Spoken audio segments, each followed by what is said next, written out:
This is a story about hubris, or more correctly, about growing up. But let's rewind. My name's Ollie and I'm a university student and commercial filmmaker from Sydney. I've gotten pretty used to telling other people's stories.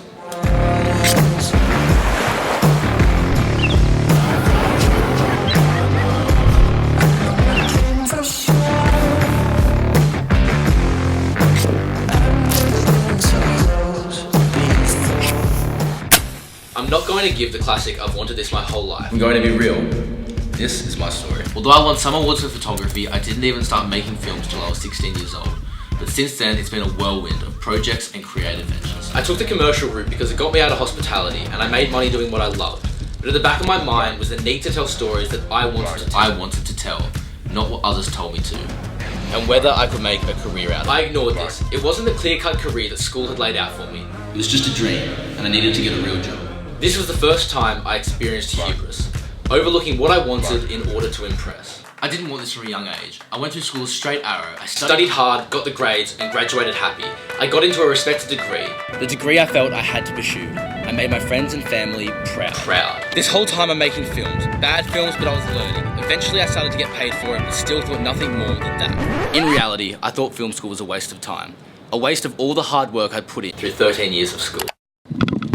But I was wrong. I moved to Sydney, started university, and hated it. I spent my whole time making films rather than studying for the degree that I had chosen. It took me a year to realise that not only did I not want to become an engineer, but the only reason I'd chosen the degree in the first place was to get what I perceived to be respect from my peers. It wasn't a decision based on what I wanted, but what I thought I had to do. And it was only when I realised my interest was greater than my ego that, well, the bubble burst.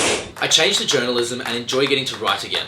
I reasoned that it tied in with filmmaking and it would help me tell better stories. And though this was true, I still wasn't satisfied. My ego was still holding me back. And it wasn't until I went to the AFTRS open day that I realised that. Why the fuck was I trying to tie a degree to filmmaking when all I wanted to do was work with great people, tell great stories, make great films?